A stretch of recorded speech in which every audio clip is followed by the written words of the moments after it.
কানু, আমি জানি যে তুই পুকুরের জলকে বিষমুক্ত করে দিয়েছিস, কারণ ওই জল থেকে এখনো পর্যন্ত কারোর কোনো ক্ষতি হওয়ার খবর আসেনি। তুই এটা করলি কিভাবে?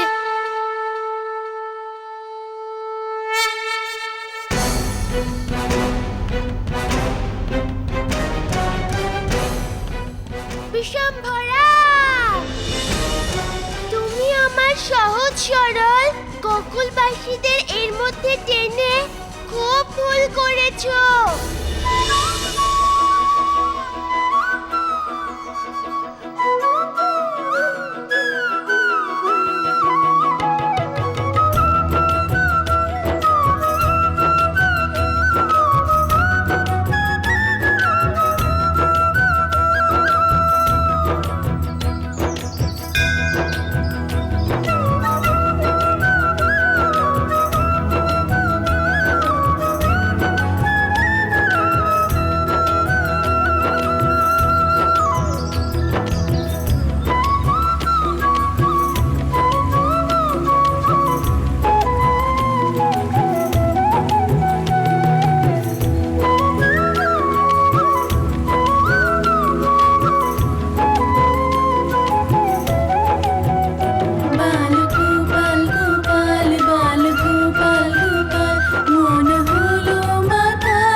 আমার এই উপহার গ্রহণ করো।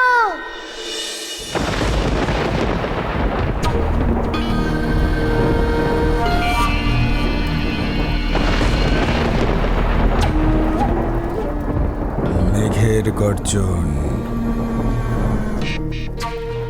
এমন গর্জন আমি জীবনে প্রথমবার শুনলাম।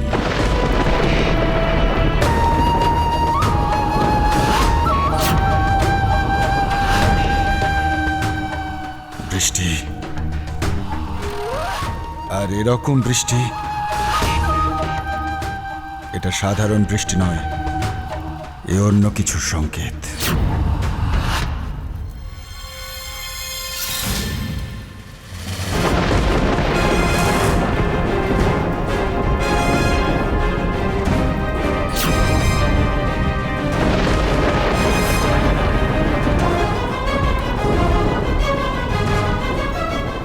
এসব কি হচ্ছে?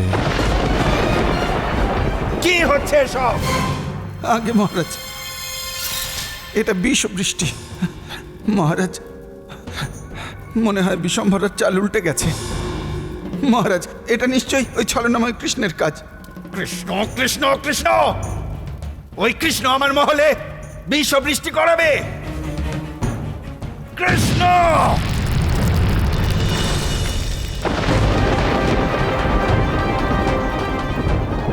বিশম্ভরাকে এক্ষুনি এই মুহূর্তে আমার সামনে প্রস্তুত করো। আগে মহারাজ।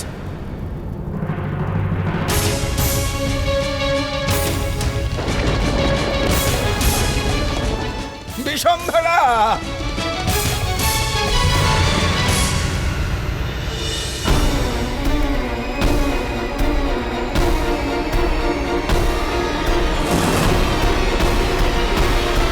মনে হচ্ছে এই পৃথিবীতে থেকে তোর মন ভরে গেছে। তুই চাইলে এক মুহূর্তেই তোকে পাতালে পাঠিয়ে দিই। মহারাজ, আমি অনুমানই করতে পারিনি যে ওই বালক এত ধূর্ত। সেটা তো বলেছিলাম তোকে, এটা বলেছিলাম যে ও সাধারণ বালক নয়, আমার বহু শূরবীরকে ও হত্যা করেছে। তুই তখন বলেছিলি না আমাকে যে এটা হলো তোর বাঁ হাতের খেলা, তাহলে কেন তুই ওকে বধ করলি না? তো আমি তোকে একটা সুযোগ দেব। যদি এইবার তুই ওকে বধ না করিস, তাহলে মুহূর্তেই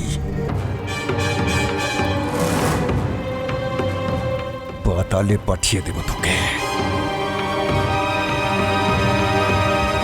জীবনে এই প্রথমবার আমার সামর্থ্য নিয়ে কেউ সন্দেহ প্রকাশ করেছে। ধ্বংস করে দেব আমি নন্দ আর কৃষ্ণকে, ধ্বংস করে দেব।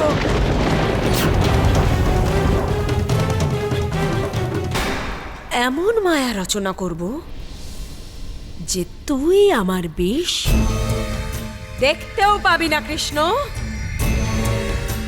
বিজয়ী হ।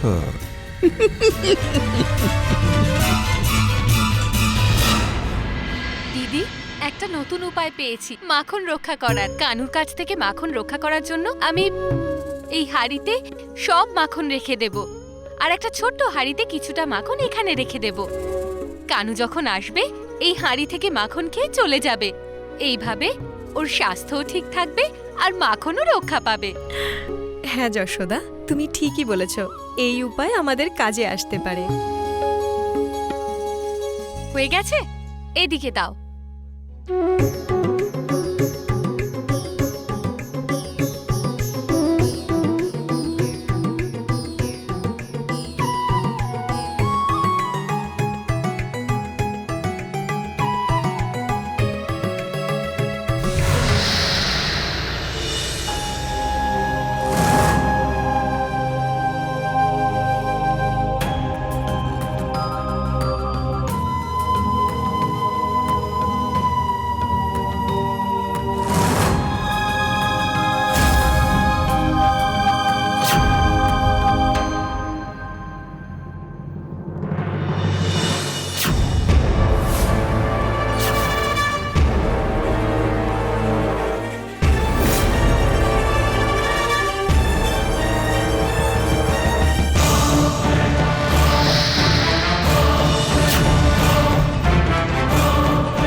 আমি আমার মায়া দিয়ে এমন বিষ ভরেছি যে তুমি তোমার চোখ দিয়ে সেটা দেখতেও পাবে না।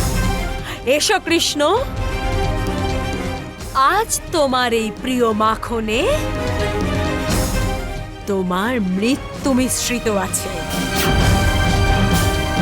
তাড়াতাড়ি চলো দাদা।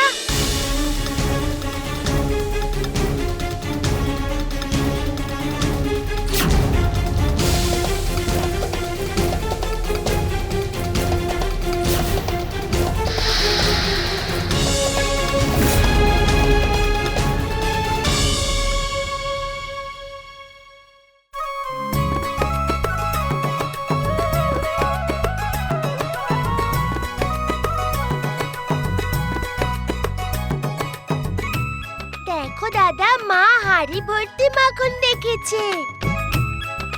চলো চুরি করে নি, তারপর বলবো কই আমরা তো কেউ মাখন খাইনি। তারপর মা আবার মাখন দেবে।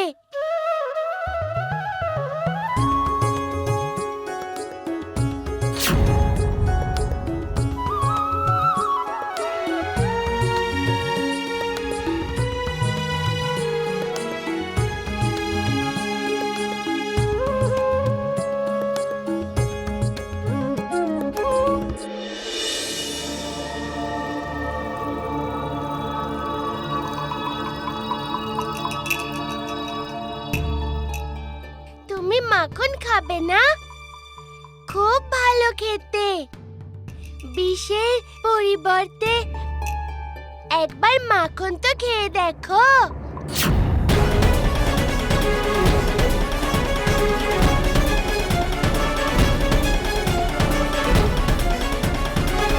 মনে হচ্ছে ওর মাখন ভালো লাগে না কানু। আমরাই খেয়ে নি। ঠিক আছে দাদা, চলো খেয়ে নি। যা অবশিষ্ট থাকবে সেটা শয্যার নিচে লুকিয়ে রাখবো।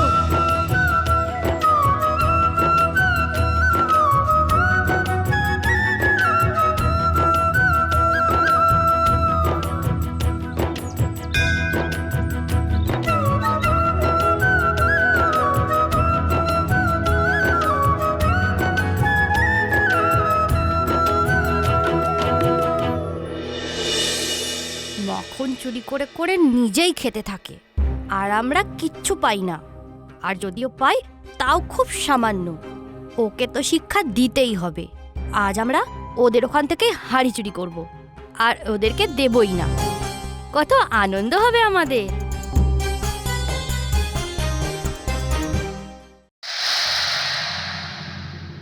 আস্তে আস্তে চলো।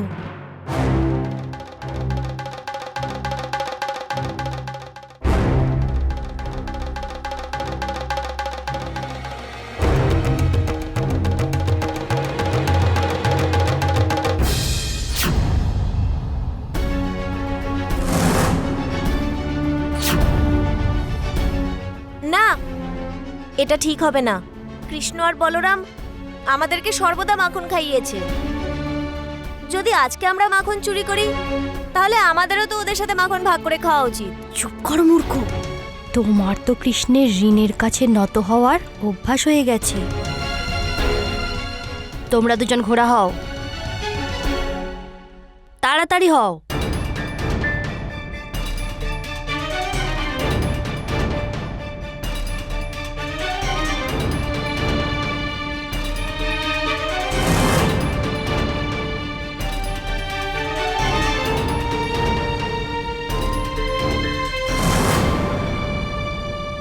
বলো, তুমি কি এই কাজটা নিখুঁতভাবে করতে পারবে? চোর আমি, চুরি করাই আমার কাজ। এই কাজে আমি বিশেষ পারদর্শী। আজ পর্যন্ত অনেক বড় বড় চুরি করেছি, কিন্তু কখনো ধরা পড়িনি। আপনি যদি চান একটা প্রমাণ দেব। অবশ্যই অবশ্যই। আরে কি করছো? ও, প্রণাম করছো। আরে প্রণাম করে কি প্রমাণ করতে চাইছো তুমি? ওঠো। আর শোনো, চামচাগিরি করলে এটা মোটেই প্রমাণ হয় না যে তুমি তোমার কাজে খুবই নিপুণ। প্রমাণ আপনার সম্মুখে। আরে এগুলো তো আমার করা। এই কাজটা কখন করলে তুমি? এ তো আমার সামান্য বাঁ হাতের কাজ। আপনি বললে এক রাতে পুরো গোকুল লুটতে পারি, কাকপক্ষী টের পারবে না। আরে না না না না, এক রাতের মধ্যেই সমগ্র গোকুল নয়, একটা রাতে একটা গৃহ, বুঝলে? এবার যাও আর সফল হয়ে ফেরো।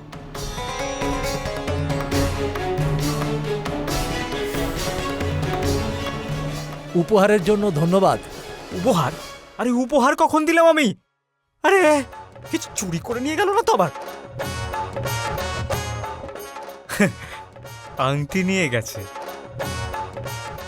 বেশ চালাক চোর। এখানে কেউ নেই। চলো বন্ধুরা, ঝাঁপিয়ে পড়ো মাখনের ওপর। এই পুরো মাখন আমাদের, কেউ কোনোভাবেই জানতে পারবে না। না, এটা অনুচিত। সুদামা ঠিকই বলেছে, এই মাখন আমাদের একা খাওয়া উচিত নয়।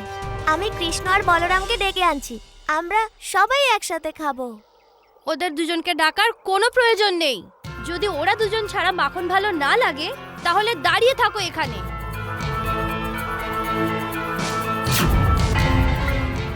আমি তো এই সুস্বাদু মাখন খেতে শুরু করছি। আমার কথা শোনো, তোমরাও এই মাখন খাও।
হয়েছে মিত্র? সরায়ু, ও এরকম করছো কেন?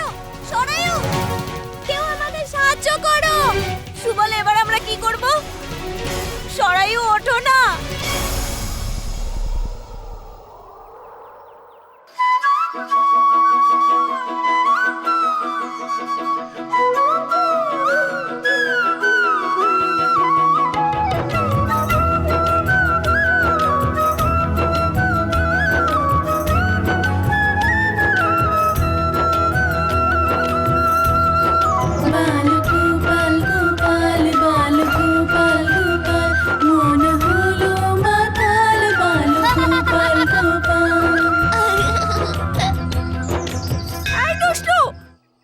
খুব শয়তান তো তুই। আজকেও আমার হাড়ি ভেঙে দিলি তুই। প্রতিদিন তোর জন্য কত ক্ষতি হয় আমার। দেখো তো, সমস্ত দুধ আমার ফেলে দিল।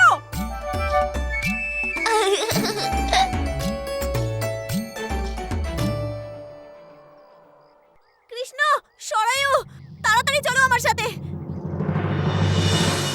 সরায়ুর কি হয়েছে সুদামা?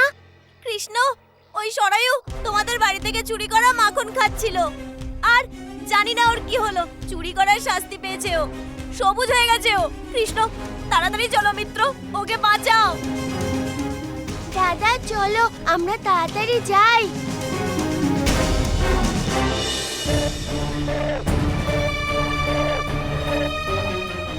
বিশম্ভরা, আমাদের লড়াইয়ের মধ্যে এই বালককে এনে তুমি ভালো করনি।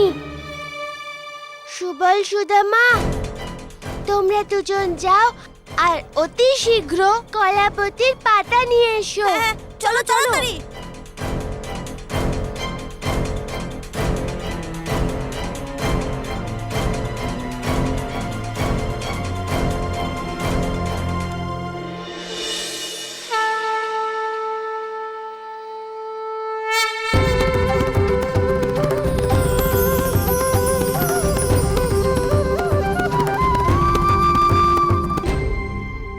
পাতা তো পেলাম না কৃষ্ণ। সুবল, সুদামা, এখন আর পাতার দরকার নেই।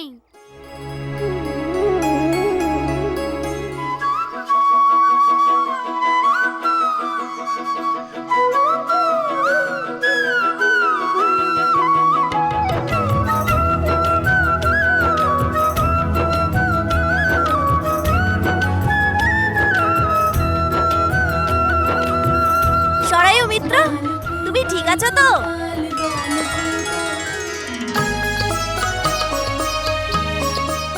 হ্যাঁ, কিন্তু আমি কোথায়? কি হয়েছিল আমার? চুরি করার শাস্তি পেয়েছিলে তুমি, তাই না কৃষ্ণ? হ্যাঁ সরায়ু, একা একা মাখন খেলে বাঁচবে কি করে? এরপর থেকে মনে রেখো যে বন্ধুদের সাথে ভাগাভাগি করে খেলে খাবারের ভালো আর খারাপ দুটোই ভাগ হয়ে যায়। ঈশ্বর আপনাকে ধন্যবাদ যে আপনি আমাদের মিত্রকে আবার সুস্থ করে দিয়েছেন। সরায়ু, কিছু বুঝলি? হ্যাঁ, এবার বুঝতে পেরেছি। আর আমি কখনো এরকম করব না বন্ধুরা। চলো গৃহে ফিরে যাই।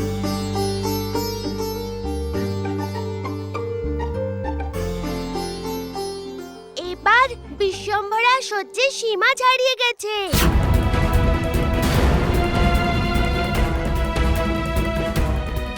ওকে শিক্ষা দেবার সময় এসে গেছে।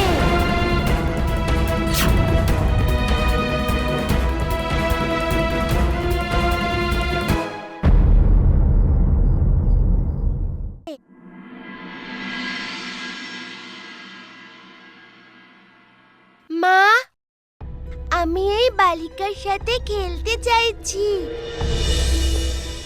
আমি কিছুক্ষণ ওর সাথে একান্তে একটু খেলি।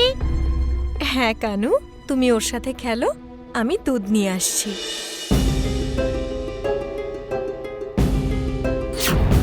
বিশ্বম্ভরা, তোমার দুটো বড় অপরাধকে আমি ক্ষমা করে দিয়েছি, কিন্তু মনে রেখো তোমার তৃতীয় অপরাধকে আমি ক্ষমা করব না।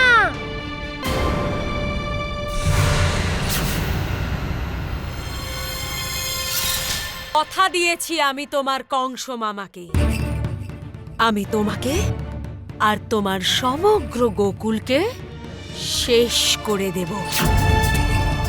একথা সত্য যে আমি দুবার ভুল করেছি, কিন্তু তৃতীয়বার তোমাকে আমার থেকে কেউ বাঁচাতে পারবে না। আমি তোমাকে শেষ করে দেব কৃষ্ণ, শেষ করে দেব। এটা আমার অন্তিম সতর্কবাণী ছিল বিশম্ভরা, কিন্তু তুমি তো মানলে না। মামাশ্রীর বাকি রাক্ষসদের মতো তোমারও দেখছি মুক্তির খুব ইচ্ছে। কোনো ব্যাপার নয়, তোমার এই ইচ্ছেও আমি অবশ্যই পূরণ করব।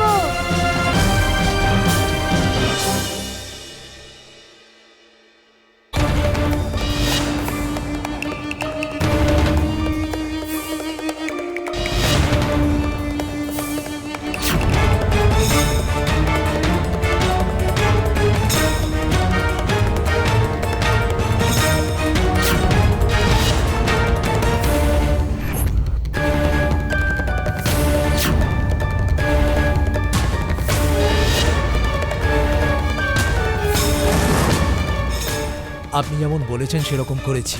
তো এবার চুপচাপ কোনো আওয়াজ না করে এখান থেকে পালিয়ে যাও।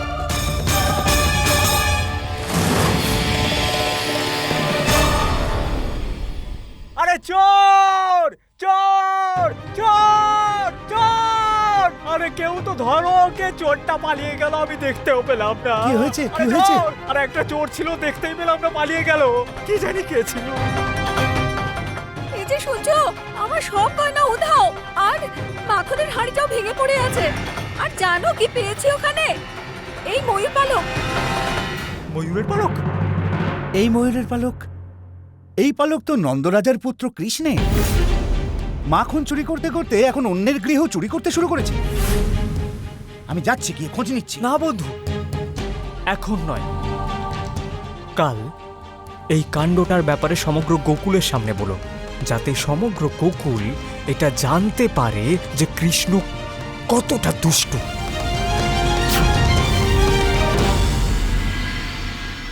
নন্দরাজ, গত রাতে এনাদের গৃহে চুরি হয়েছে। সমস্ত অলংকার আর মুদ্রা নিয়ে গেছে সেই চোর। আমি এটা শুনে খুব দুঃখ পেলাম। আমরা শীঘ্রই সবাই মিলে সেই চোরকে ধরার চেষ্টা করব।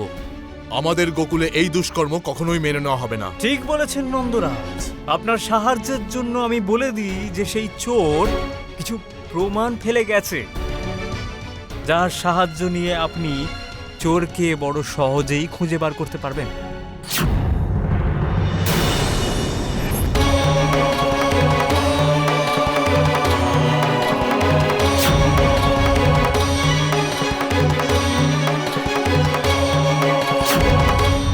হ্যাঁ নন্দরাজ, তোমার সুপুত্র কৃষ্ণই তো চোর।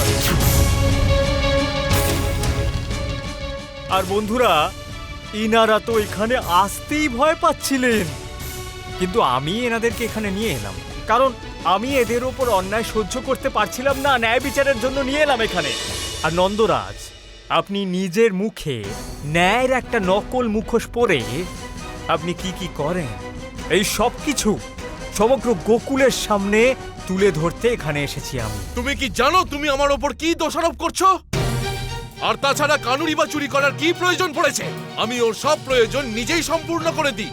ওর কোনো কিছু পাওয়ার জন্য চুরি করার কোনো প্রয়োজনই নেই। ব্যাপারটা প্রয়োজনীয়তা নয়, ব্যাপারটা অভ্যেসের। প্রত্যেকটা গৃহে গিয়ে যেমন ও মাখন চুরি করে, ঠিক তেমন ভাবেই ওর অভ্যেস হয়ে গেছে, আর ও মুদ্রা আর অলংকার চুরি করতে শুরু করেছে। আর তার প্রমাণ আছে, এই ময়ূরের পালক ওই স্থানেই পাওয়া গেছে। আর বন্ধুরা, আপনারা সবাই তো জানেন না যে সমগ্র গোকুলে ময়ূরের পালক কে ধারণ করে? কৃষ্ণ, এনার পুত্র। উনি স্বয়ং এই ময়ূরের পালক ওখানে পেয়েছেন, আর সেখানে মাখনও খাওয়া হয়েছে চুরি করে, মাটিতে মাখন পড়ে থাকতে দেখা গেছে। তাহলে শ্রীমান নন্দরাজ, এটা কি যথেষ্ট নয় এটা প্রমাণ করার জন্য যে চোর কে? ঠিক আছে, যদি তাই হয় আমার পুত্র কানু যদি চুরি করে থাকে তাহলে আমি একে চুরি যাওয়া মূল্যের থেকে দ্বিগুণ ক্ষতিপূরণ দিতে প্রস্তুত। না নন্দরাজ, প্রশ্নটা এদের ক্ষতিপূরণ করার নয়। বন্ধুরা, একটা কথা বলুন, আমাদের কি এরকম একজন বিচারক দরকার, এরকম গ্রাম প্রধান দরকার যার পুত্র স্বয়ং একটা চোর? একবার ভেবে দেখুন, যে নিজের পুত্রকে সঠিক পথ দেখাতে পারেনি, ও আবার আমাদের ন্যায় দেবে কি করে? ভাবুন।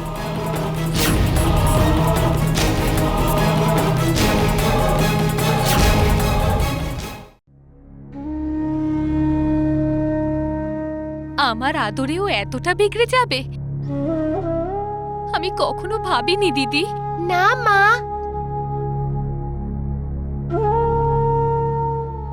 তুমি এরকম বলো না।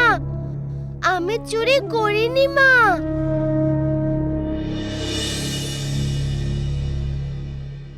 কানু, আমি তোকে কতবার বুঝিয়েছি, কতবার বলেছি তুই মাখন চুরি করিস না, করিস না, করিস না, কিন্তু তুই তুই আমার একটা কথাও শুনিসনি।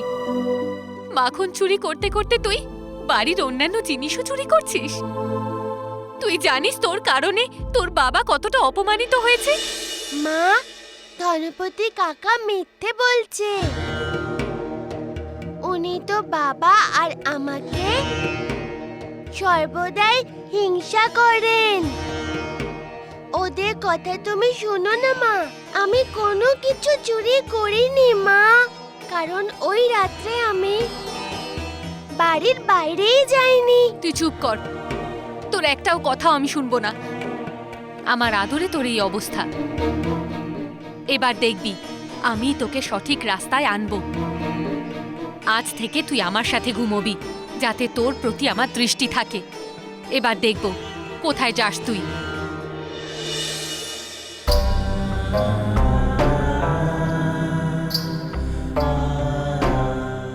হ্যাঁ নন্দরাজ, তোমার সুপুত্র কৃষ্ণই তো চোর, যে নিজের পুত্রকে সঠিক পথ দেখাতে পারেনি, ও আবার আমাদের ন্যায় দেবে কি করে?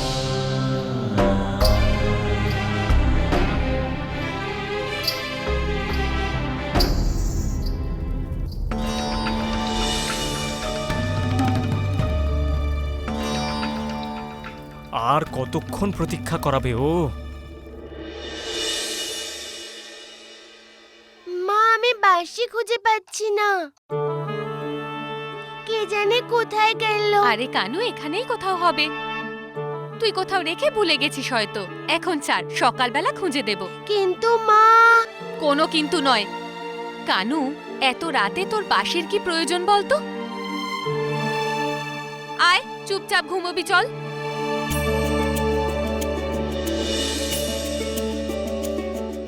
যশোদা, আমার কানুকে আজ ওর কক্ষে কেন শোয়াওনি?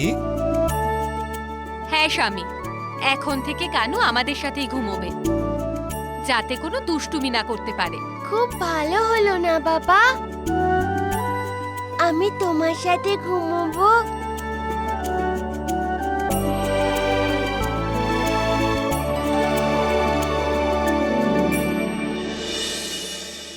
আরে মা, আমাকে বাঁধার কি দরকার?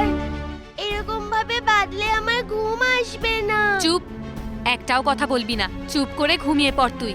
যশোদা, কানুকে এইভাবে বন্ধনে আবদ্ধ করলেও ঘুমোবে কি করে? দিন তো, আপনার হাতটা দিন।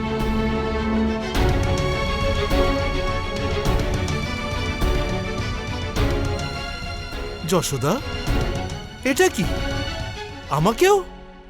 আগে হ্যাঁ, এখন যদি কানু উঠবার চেষ্টা করে তবে আপনিও সেটা টের পাবেন। ও কোথাও যেতে পারবে না।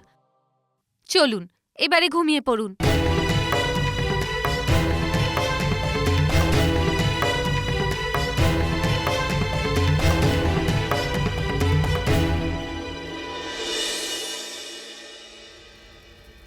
ধনপতি,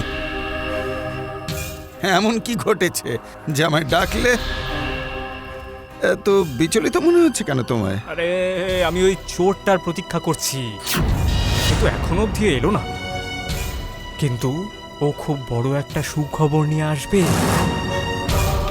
আর জাদুকর, আমি একটা এমন মোক্ষম চাল খেলতে চলেছি যে কৃষ্ণ আর নন্দ একসঙ্গে দুজনকেই আমাদের রাস্তা থেকে সরিয়ে ফেলে দেব।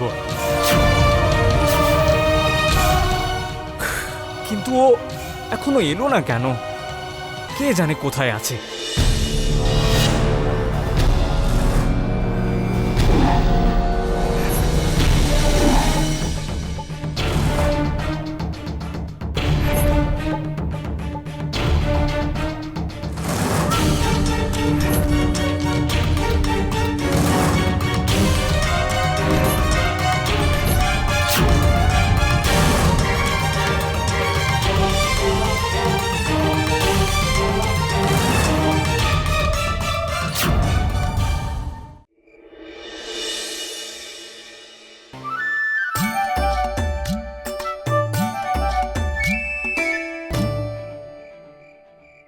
কানু, এখন কোথায় পালিয়ে যাচ্ছিস? দাদা, তুমি এখনো ঘুমোওনি? কি করছো তুমি এত রাতে? তুমি যাও শুয়ে পড়ো। তুই কি ভেবেছিলিস যে আমি জানতে পারবো না যে তুই কোথায় যাচ্ছিস? দাদা, আমি সবাইকে ছলনা করতে পারি, কিন্তু তোমার সাথে ছলনা অসম্ভব। আর এখন তো প্রশ্ন, মা আর বাবার সম্মান ফিরিয়ে দেওয়ার। আমাকে যে যা ইচ্ছে বলো, কিন্তু যদি কেউ মা আর বাবাকে কিছু বলে, তাহলে কানাই কি করে সেটা সহ্য করে? কিন্তু এত রাতে? রাত্রে কেবলমাত্র চোরেদের জন্য নয়। হ্যাঁ, কি করে ভুলে যাব কানু যে কৃষ্ণর লীলাও রাত্রিতেই হবে না। দিদি, কাল রাতে কানু আমাদের সাথেই ঘুমিয়েছিল। আমি নিজে ওকে আমার কাছে ঘুম পাড়িয়েছি।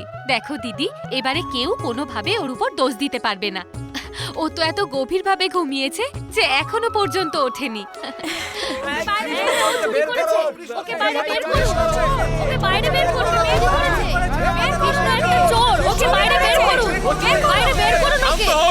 শান্ত হন আপনারা। যতক্ষণ না আপনারা শান্ত হচ্ছেন, এই সমস্যার সমাধান কি করে হবে? শান্ত কি করে হব নন্দরাজ? আমাদের গোকুলে চুরির ঘটনা প্রতিদিন বেড়ে চলেছে। রাতের ঠিক দ্বীপ্রহরে এনাদের সকলের গৃহে চুরি হয়েছে। আর এনারা সকলে বিশ্বাস করেন নন্দরাজ যে চুরি আপনার সুপুত্র কৃষ্ণই করেছে।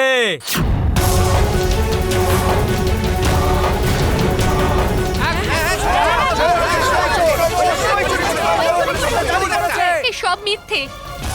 কাল রাতে কানু আমাদের সাথে ঘুমিয়েছে, তবে ও কোথাও কি করে যেতে পারে? আরে আরে আরে নন্দরানী, আপনার তো সর্বদাই নিজের পুত্রকে ঠিক বলে মনে হয়, কিন্তু আপনি নিজের সুপুত্রের ধূর্ততার ব্যাপারে জ্ঞাত নন। কি হয়েছে বাবা? ধনপতি কাকা, আবার গোকুলবাসীদের ভুল বোঝাচ্ছ? আরে দেখছো বন্ধুরা, এ আমার ওপর মিথ্যে দোষারোপ করছে।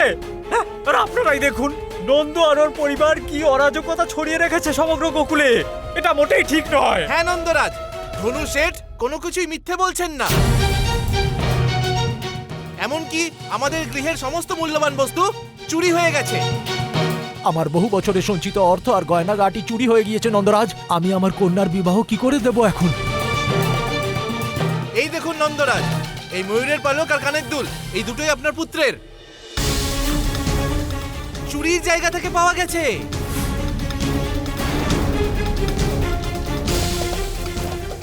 এই দেখুন, এই উড়নিটা আপনার পুত্রের, যেটা ওই চুরির জায়গায় পাওয়া গেছে। আর এই মালাটাও। আর এই বাঁশিটাও। এই সূত্রেই আমরা কানাইয়ের ওপর সন্দেহ করছি।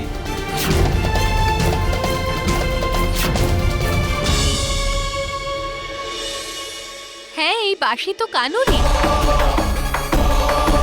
কানুও কাল রাতে এটা খুঁজছিল, কিন্তু এই বাঁশিটা ওখানে কি করে চলে গেল? কি করে গেছে? আরে নন্দরানী যায়নি, বরং চুরি করার সময় ওখানে পড়ে গেছিল। তো বন্ধুরা, এবার তো আপনাদের সম্মুখে প্রত্যক্ষ প্রমাণ আছে, তাই না, যে চোর আর কেউ নয়, বরং কৃষ্ণ, এই কৃষ্ণ।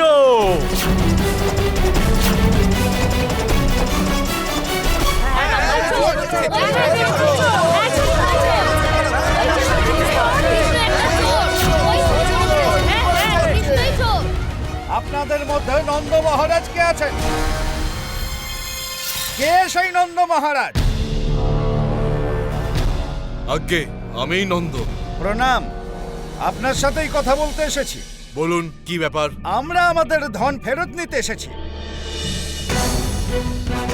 ধন? আমরা গোকুলের পাশের রামপুরের ব্যবসায়ী।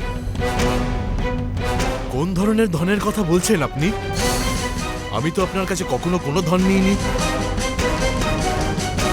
দেখুন নন্দ মহারাজ, কাল রাত্রি দ্বিপ্রহরের পর আপনার গ্রাম থেকে এক ব্যক্তি গিয়েছিল। সে বলল আপনার নাকি শিগগিরই অনেক ধনের প্রয়োজন।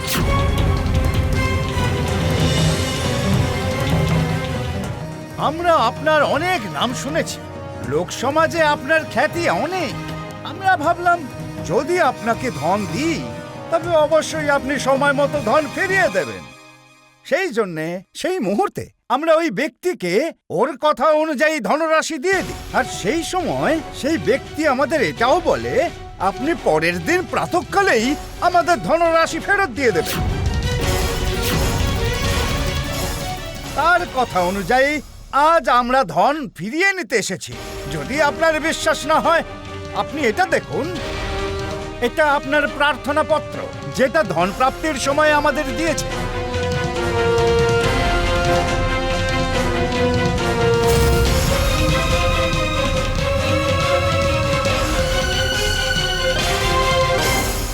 এটাও দেখুন।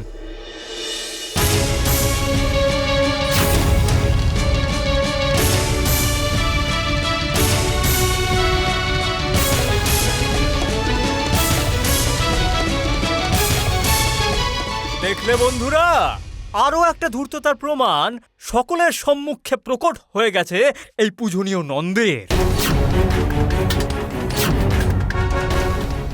বন্ধুরা, শুধু গোকুলেই নয়, বরং বাইরে থেকেও ধন নিয়ে গোকুলের নাম কলঙ্কিত করেছে এই নন্দ।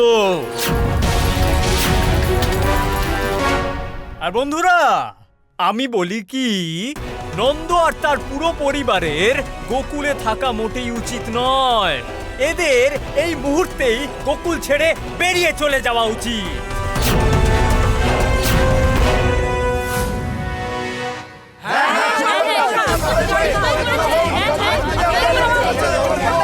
এসব অসত্য। আমি কাউকে দিয়ে কোনো রকম সংবাদ পাঠাইনি। আপনি কি সেই ব্যক্তিকে চিনতে পারবেন যে আপনার কাছে বাবার নাম করে ধন চাইতে এসেছিল? হ্যাঁ হ্যাঁ, নিশ্চয়ই।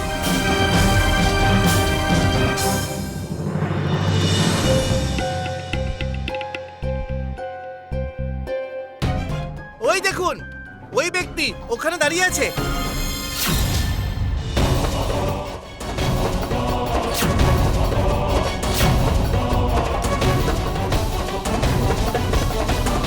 হ্যাঁ, ওই তো সেই ব্যক্তি যে কাল রাত্রে আমার কাছে গিয়েছিল। এটা কি হচ্ছে? কাল রাতে তো আমি ওদের কাছে যাইনি। আরে, এ তো রাত্রে গোকুলে চুরি করছিল, তাহলে আবার ওদের কাছে কি করে গেল?